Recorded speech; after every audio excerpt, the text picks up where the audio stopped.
Is Trudeau sick or just sick in the head?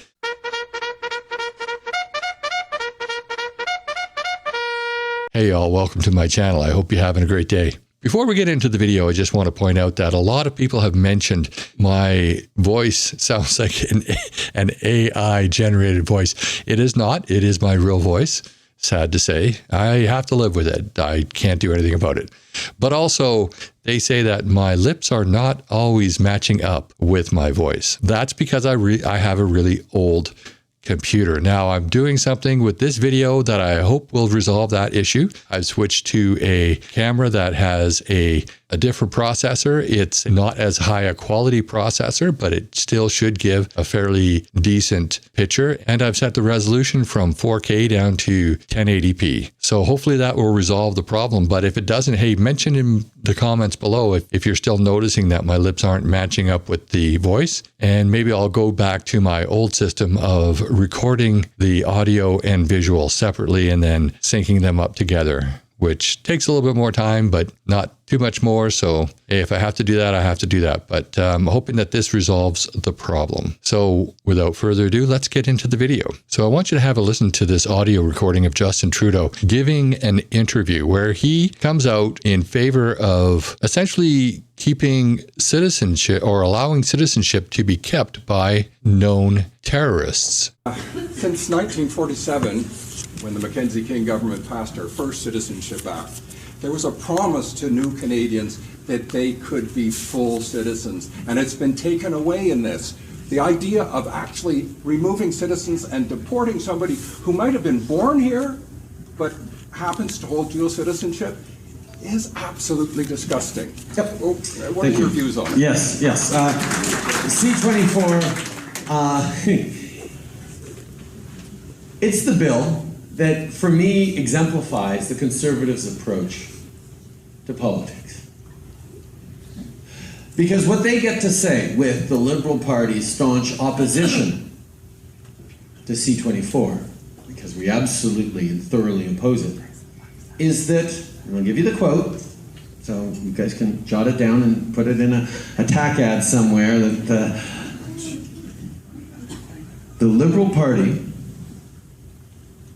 believes that terrorists should get to keep their Canadian citizenship. Because I do. And I'm willing to take on any... Okay, so I just want to make a comment here. I don't know who he's talking to. Obviously, they're die-hard liberals. I think they thought it was a joke at first. And then they actually, when he said that he actually believes that, they still are somehow happy about that. So let's continue on and hear what he has to say further. Anyone who disagrees with that. Because the question is, as soon as you make citizenship for some Canadians conditional on good behavior, you devalue citizenship for everyone. Okay, right there, that is, in my opinion, complete and utter bullcrap. If you're not born here, or you have dual citizenship, you were born here, but you have dual citizenship, then absolutely, there's certain acts that should qualify you to have your citizenship revoked and then you removed. Now, I know there's a lot of people going to disagree with me on that, but terrorism is just one of those acts that you cannot accept in any culture. And yeah, that should be a qualification to get your citizenship revoked. I don't care how long you've lived here. If you haven't been born here, or you've been born here, but you have dual citizenship, then as far as I'm concerned, you're out. Send you to the country, to the other country you have citizenship in, because we don't want you. And him saying that it devalues Canadian citizenship, exactly the opposite. Removing terrorists from Canada does not devalue Canadian citizenship. It actually increases the value. Because you have to be a good person to be a Canadian. If for whatever reason you have a dual citizenship or you weren't born here. Let's continue on. A Canadian is a Canadian is a Canadian. I mean, personally, I'm envious of new Canadians because I have no merit in being Canadian. It was an accident of birth. I got to be born here, and that's just what I am. Well, he's right there. He has shown that he does not merit Canadian citizenship. I know I'm twisting his words there a little bit, but it's true. He doesn't merit it because he is one of the people who really has demonstrated over the years poor behavior in Parliament, poor behavior as far as ethics goes. He's ruined our country. So I do agree with him there. He does not merit Canadian citizenship. And yeah, I know I'm twisting his words, but so be it. New Canadians got to choose Canada. You got to choose to come to this country, or your parents chose to come to this country. And that's a very powerful statement. And the idea that we would say that we'll give you your citizenship, but for the rest of your life, you have to be on your best behavior. Now, we can say, well, best behavior, fine. You get a traffic ticket, we're not going to deport you. But that principle that says the government could decide that what you did means that you no longer get to be Canadian is a very, very scary one. And by the way, there are penalties for anyone convicted of a terrorism or an act of war offense against Canada. They end up locked up in jail for the rest of their lives.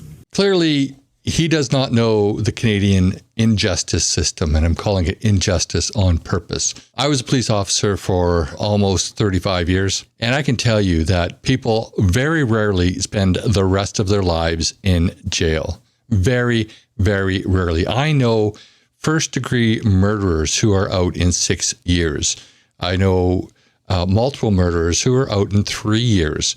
Dealt with them. And that is because most of the time they negotiate their plea down to manslaughter. But even if they are convicted of first-degree murder, they are eligible for parole in 25 years. Doesn't mean they'll get it, but most will. For example, back in the 1970s, early to mid-1970s, I'm not quite sure exactly the year, but it was prior to capital punishment being abolished. And the town I grew up in, Delta, British Columbia, there was a Delta police officer who was murdered. And my dad, who was a member at the time, he was still in the RCMP, he went to the funeral, marched in Red Surge.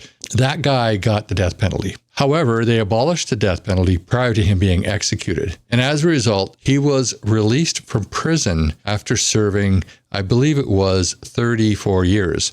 And the only reason why he served more than 25 years was because he was an absolute evil person. And he did not stop being evil whilst he was in jail. But he eventually got released. So just in saying that they will spend the rest of their lives in jail, that is incorrect. I don't know if he's absolutely lying to you or lying to us, or whether he just doesn't know the system. But it's very rare that anyone, including a first-degree murderer, will spend the rest of their lives in jail. I believe this is almost over, but let's just continue on playing what he had to say.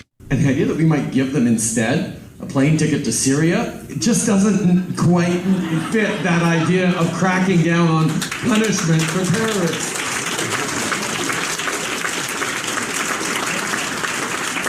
That's why we oppose C-24, because a Canadian is a Canadian is a Canadian and needs to be. And I took to the last question on this side. All right, so I think that kind of shows you the type of person that Trudeau is. He is, in my view, a complete and utter idiot. Yeah, you know what? Don't give him a plane ticket to Syria. Instead, slap a parachute on them and kick them out the door of the plane 10,000 feet above Syria, as far as I'm concerned. I just get so frustrated with a lot of these people who have no clue how to run this country, running it into the ground. And in my opinion, Trudeau is that person. He's running our country into the ground, and he's doing completely absurd things. And yes, I do believe that if you're a terrorist, then you should lose your citizenship. We can't necessarily prosecute terrorists for acts outside of Canada.